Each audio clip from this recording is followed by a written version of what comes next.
एक मैं सिर्फ और बात सिर्फ ऐड करना चाहता हूँ, बहुत ज़रूरी।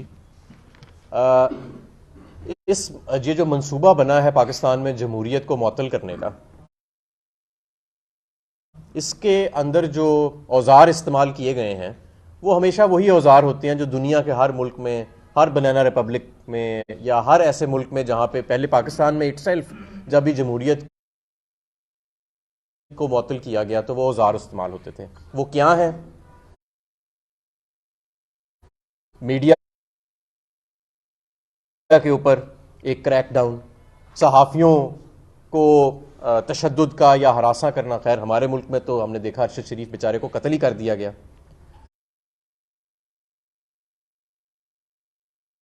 उसके बाद आपने देखा कि लोगों के ऊपर जाली पर्चे, लोगों के ऊपर तशद्दुद, लोगों को बुरहना करके तशद्दुद करना, और वो जहनीत जो लोगों को बुरहना करके तशद्दुद करती है उसके ऊपर बात करें तो पूरे पूरे चैनल्स का लाइसेंस मनसूख कर दिया जाता है। ये दरअसल डराने की और हरासा करने की तरकीबें होती हैं, लोगों को मारना, फिर लोगों की मार के वीडियोस बना के दूसरों को दिखाना, ये हरासा और डराने की तरकीबें होती हैं। ये लोग जानते नहीं हैं कि ये कौम इस वक्त किधर खड़ी है, क्योंकि इस्लामाबाद जो है ना, वो जो लाहौर के पॉलिटिकल सेंटर्स हैं ना, कराची, फैसलाबाद और ये, इनसे ज़रा कुछ 100 किलोमीटर दूर है। तो अमूमन जो लोग इस्लामाबाद की कुर्सियों पर मुसल्लत होते हैं वो ये भूल जाते हैं कि असली अवाम और असली पाकिस्तान जो है उसका दर्जा हरारत क्या है। इस्लामाबाद में मौसम अक्सर साजगार होता है, लेकिन फिर एकदम पता लगता है कि तूफ़ान आया और मौसम साजगार ना रहा। तो ये इस वक्त जो सड़कों के ऊपर दर्जा हरारत है उसका शायद इन्हें अंदाज़ा नहीं है। इमरान खान की आवाज़ को कोई माई का लाल बंद नहीं कर सकता। इमरान खान की आवाज़ आज पूरे पाकिस्तान की आवाज़ है। हम गलियों में, मोहल्लों में स्क्रीनें लगा देंगे। वैसे भी आज तो यूट्यूब का दौर है, हर शख्स की जेब में एक मोबाइल फ़ोन है जिसके ऊपर वो सुबह शाम खबरें जो है वो सुनता है।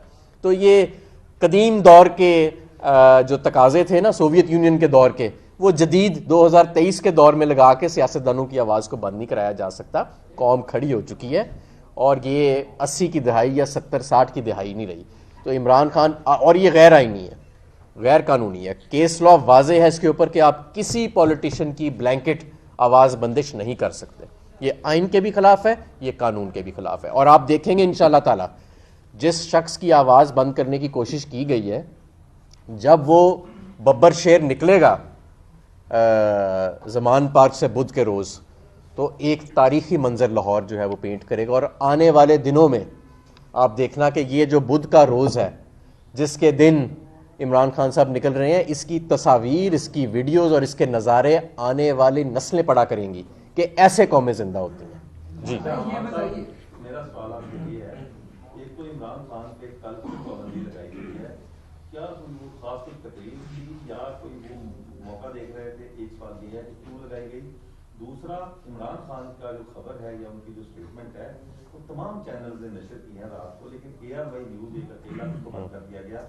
इसको आप कैसे देखते हैं? देखिए, बात यह है कि अब सारे चैनल एक जैसे तो नहीं हो सकते ना। एक आपको पता है घर का चैनल है जो इन्होंने रखा हुआ है शरीफ खानदान ने, अब ये चाहते हैं कि सारे घर के चैनल बन जाएं, वो नहीं हो सकता, वो सवाल ही पैदा नहीं होता। ये तो देखें, अगर कोई चैनल बोल रहा है, कोई ARY का चैनल है, तो ये तो एक आज़ादी है राय। अच्छा, आप ये कह रहे हैं कि इमरान खान के ऊपर ऐसे क्यों किया जा रहा है? इस वक्त इन 13, ये पूरा जो पाकिस्तान का बदकार किस्म का सियासी निज़ाम है ना, वो सारा गंद इकट्ठा होकर ना एक खाने के अंदर इकट्ठा हो गया जिसे PDM हुकूमत कहते हैं, और उस पूरे गंद का मुकाबला एक शख्स कर रहा है, वो इमरान खान है। और वो 13 लोग अपने अरबों डॉलर के साथ, अपने पता नहीं तीसरी चौथी नस्ल के पिटे हुए सियासतदान, वो एक इमरान खान का मुकाबला नहीं कर रहे। इमरान खान बोलता है तो पूरा पाकिस्तान उसे सुनता है। अब आप देखें ना, बेचारी वो मरियम सफदर और बिलावल बोलती हैं तो उसमें सुनता ही कोई नहीं है, क्योंकि कहने कोई कुछ नहीं है। वही पुराना पिटना डाला हुआ है पता नहीं कब से, ना कोई फहम है, ना कोई अकल है, ना कोई बयानिया है, तो कोई सुनने को तैयार नहीं। अब इमरान खान को सारे सुनते हैं, इसलिए उसकी आवाज़ बंद करनी है। ये बताइएगा, ये जो आप रैली निकाल रहे हैं, इस पर सिक्योरिटी के क्या जो इंतजाम है वो आप करेंगे? क्योंकि खान साहब भी कह चुके हैं कि जिन्होंने मुझे कत्ल करने की जो कोशिश कर रहे हैं वो धमाका करेंगे साफियों से। जी, हम देखें जो खान साहब की जो गाड़ी है वो बॉम्ब प्रूफ है और बुलेट प्रूफ है, और खान साहब के इर्द गिर्द भी हम इसी नौइयत की गाड़ियाँ जो हैं वो सिक्योरिटी पर तयन कर रहे हैं। हम DC लाहौर से आज दरख्वास्त दे रहे हैं कि वो फुल प्रूफ सिक्योरिटी का बंदोबस्त करें।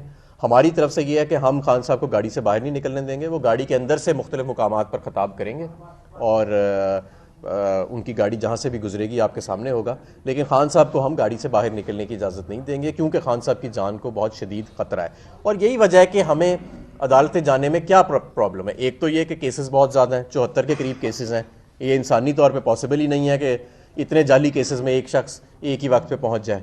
दूसरी जगह ये है कि जब खान साहब वहाँ अपनी गाड़ी से उतरते हैं ना कोर्ट के बाहर, तो कोई सिक्योरिटी मौजूद नहीं होती और खान साहब गाड़ी से उतरे होते हैं, ऊपर छतें होती हैं, कैमरे बंद कर दिए गए होते हैं पुरसरार तौर के ऊपर, सिक्योरिटी को पीछे बुला लिया होता है। तो ये वजह है और यही फ़र्क है हमारी रैली में और कोर्ट केसेस में कि हमारी जो रैली है उसके अंदर खान साहब बॉम्ब प्रूफ गाड़ी के अंदर बैठे होंगे, उनको उससे उतरने की कतन हम इजाज़त तो खैर मैं नहीं कह सकता, लेकिन उनको हम दरख्वास्त नहीं करेंगे और उनके इर्द गिर्द भी एक सिक्योरिटी का कॉर्डन हम बनाएंगे। लेकिन हम DC लाहौर से ज़रूर कह रहे हैं कि फुल प्रूफ सिक्योरिटी का थ्रू आउट जमान पार्क से लेकर दाता दरबार तक बंदोबस्त किया जाए। राना सनाउल्लाह ने आज प्रेस कॉन्फ्रेंस की है, उसमें उन्होंने कहा जी कि इलेक्शन जब भी हो तो हम लोग रिकमेंड करेंगे कि इन इलेक्शंस में ना जलसे हों, ना जुलूस हो, ना नहीं, उसकी वजह यह है, राना सनाउल्लाह साहब ये बात इसलिए कह रहे हैं, वो बात अपने पॉइंट ऑफ व्यू से ठीक कह रहे हैं। नून लीग के लोग अब जलसे जुलूसों में और गलियों मोहल्लों में जाने जोगे नहीं रहे, वो बेचारे तो घर में मुंह दिखाने नहीं रहे। अब आप देखें ना, कई हमें ऐसे घरों से इतलात आ रही हैं कि नून लीग के जो उम्मीदवार हैं वो अपने घरों में जलील हो रहे हैं, उनके बच्चे उनसे सीधे मुंह बात नहीं कर रहे, उनकी बेगमात उनसे कह रहे हैं कि तुमने क्या हम सबको जलील करा दिया और ख़ुद भी जलील हो गए हमेशा के लिए। तो राना सनाउल्लाह अपने पॉइंट ऑफ व्यू से, नून लीग के पॉइंट ऑफ व्यू से बिल्कुल ठीक कह रहे हैं कि ये लोग जलसे जुलूस कराने जोगे, गलियों मोहल्लों में निकलने जोगे वाकई नहीं रहे, क्योंकि ये किसी को मुंह दिखाने नहीं रहे। इनकी कारकर्दगी ऐसी थी पिछले 11 माह के अंदर। ये बता दीजिएगा कि आगे सिचुएशन भी बनी हुई है, इंतखाब के मामलात भी चल रहे हैं और पॉपुलैरिटी ये बता रही है कि माइट में वेरी मच पॉसिबल कि आप लोग थर्ड से आप ही। तो ये जो इंटरवेंशन जिसको खान साहब की मेन लड़ाई इस इंटरवेंशन जमहूरी हुकूमत ही गवर्नमेंट करे, तो उसके लिए क्या कोई इकदाम खान साहब ने सोचे हैं, कोई कॉन्स्टिट्यूशनल अमेंडमेंट सोचे? जी बिल्कुल, उनको कैसे रोका जाए? वसी तरीन इस्लाहात लाई जाएंगी आपके लीगल सिस्टम के अंदर भी और जुडिशल सिस्टम के अंदर भी, और जाहिर है कि जो आप बात कर रहे हैं इसके अलावा माशी इस्लाहात की भी बड़ी शदीद ज़रूरत है पाकिस्तान के अंदर। तो ये पूरा इंशाअल्लाह ताला आप देखिएगा कि पाकिस्तान के अंदर एक सीरियस रिफॉर्म का एक पैकेज आएगा और पहले 6 माह के अंदर इंशाअल्लाह ताला हम एक बुनियाद बनाएंगे। देखें, जो माशी इस वक्त हालात है ना, कोई भी हुकूमत आए, चाहे तहरीक इंसाफ की हो या कोई और हो जिसे लोग मुंतखब करें, उसे दोबारा IMF के पास जाना पड़ेगा। लेकिन IMF एक बैंडेज है, IMF एक पट्टी है, IMF एक इलाज नहीं है। इलाज हमने खुद करना है अपने मरीज़ का, और जो पिछले 11 माह में इन्होंने हशर कर दिया मईशत का, ये वक्त थोड़ा लगेगा मईशत को ठीक होने में, लेकिन अगर सिम्त दुरुस्त हुए। अब आप देखें ना, आज तक किसी को नहीं पता कि IMF प्रोग्राम का क्या हकीकत है। कब से इसहाक डार साहब कह रहे हैं कि जी कल हो जाएगा, परसों हो जाएगा। आलमी इदारे इन पे एतमाद करने को तैयार नहीं है, दोस्त ममालिक इन पे एतमाद करने को तैयार नहीं है, झूठ बोल सुबह से लेकर शाम तक सिर्फ झूठ बोलते हैं। वजीर आजम कोई बैरून मुल्क किसी बच्ची की सालगिरह भी हो, वहाँ पे भी केक काटने पहुँच जाते हैं और अपने मुल्क में रहते नहीं। हालांकि अपने मुल्क में बदतरीन सियासी और माशी बहरान आया हुआ है, और वजीर आजम को हल्की सी फ़ोन कॉल भी कर दे या ना भी करे, खुद फ़ोन कॉल करके कह देते हैं कि जी मैं बैरून मुल्क दौरे पे आ रहा हूँ। तो इनका तो ये तो गैर संजीदा लोग हैं, नॉन फंक्शनल किस्म की ये रजीम है जो हम पे मुसल्लत की गई है, और इतने सारे ब्लंडर्स के बाद फिर पूछते हैं कि जी मईशत क्यों नीचे जा रही है। जाहिर है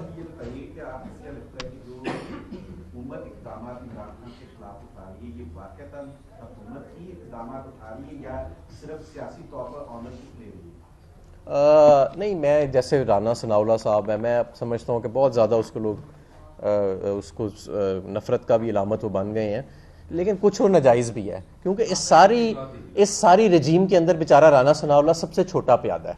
ठीक है ना, वो गुड्डा नहीं होता जिसे पीछे से चाबी दे के बिठा देते हैं, वो बोलना शुरू कर देता है, तो ये बेचारा तो वो वाला गुड्डा है। तो असली जो मुरादकात हैं वो अमूमन पीछे होते हैं, लेकिन कोई ऐसे परेशानी वाली बात नहीं है। हम इंशाअल्लाह ताला अवाम हमारे साथ है, अल्लाह ताला पर हमारा यकीन है, और इनकी जो भी इनके साजिशें थी, आप देखें कब से मामला शुरू हुआ है। हमजा शहबाज की पहले जाली हुकूमत बनाई गई, अवाम से हमने वो मैंडेट, अवाम के ज़रिए वो मैंडेट हमने वापस अपना रिस्टोर किया। उसके बाद ये जो 17 जुलाई को इलेक्शंस हुए हमने वो स्वीप किए, उसके अंदर इन्होंने धांधली करने की कोशिश की, नाकाम हुए। फिर उन्होंने 9 हल्के अपनी मर्जी के सिलेक्ट किए जहां पे पीटीआई की विक्ट्री की मार्जिन कम है, हम उन 9 हल्कों के अंदर भी कामयाब हुए। फिर इन्होंने पूरी कोशिश की कि 186 का नंबर पूरा ना हो, हमने 186 का नंबर भी पूरा किया।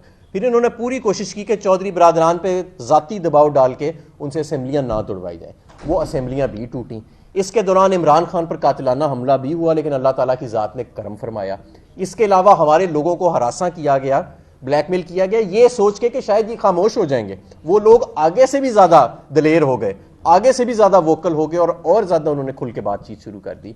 तो ये एक नाकामियों का तसलसल चला आ रहा है और आखिर में पूरी कोशिश की गई कि किसी तरह पूरा बयानिया बनाया गया कि अदलिया जो है उसके ज़रिए ये फैसला ना आए कि 30 अप्रैल को या ये 90 दिन के अंदर इलेक्शंस कराए जाएं। लेकिन लाहौर हाई कोर्ट ने भी और सुप्रीम कोर्ट ने भी वाज़े फैसला दिया कि किसी सूरत में आइन को और जमहूरियत को मुअत्तल नहीं किया जाएगा और 90 दिन के अंदर इलेक्शन कराए जाएंगे। तो ये 11 नाकामियों का तसलसल है जो मैंने आपको सुनाया कि जो तहरीक इंसाफ और अवाम के मैंडेट के खिलाफ और जमहूरियत के खिलाफ साजिश हुई और 11 मरतबा शिकस्त हुई और इंशाअल्लाह ताला 12वीं शिकस्त अब करीब आ रही है जब हकीकी तौर पर आम इंतखाबात होंगे और पाकिस्तान तहरीक इंसाफ अवाम की मदद से इक़्तिदार में आएगी। पंजाब का केपीपी का ऐलान कॉन्स्टिट्यूशनली ये फंसे हुए थे, बंद गली में थे, ये करना ही करना। लेकिन आगे आप देखें कि नेशनल असेंबली के इलेक्शन, क्या आपको लगता है कॉन्स्टिट्यूशन इस चीज की इजाजत देता है कि एक इलेक्टेड गवर्नमेंट के अंडर हो? उसमें क्या होगा? बिल्कुल देता है, बिल्कुल हो सकता है। आपके जो सूबाई असेंबलीज हैं वो और इनके इलेक्शंस बिल्कुल अलग हो सकते हैं। आपका कानून और आइन इस पर बड़ा वाज़ेह है, अलहदा स्केड्यूल्स भी आ सकते हैं और माजी में आते भी रहे हैं, तो ऐसा कोई मसला नहीं है। अलबत्ता मैं ये ज़रूर समझता हूँ कि सूबाई इलेक्शन तो चले आ गए हैं और अदालतों ने कह दिया है, वफाक में हुकूमत नहीं चल रही। वफाक में मैंने आपको बताया बैरूनी दौरे हो रहे हैं सिर्फ, और ये तो कठपुतलियाँ जो बैठी हुई हैं इनके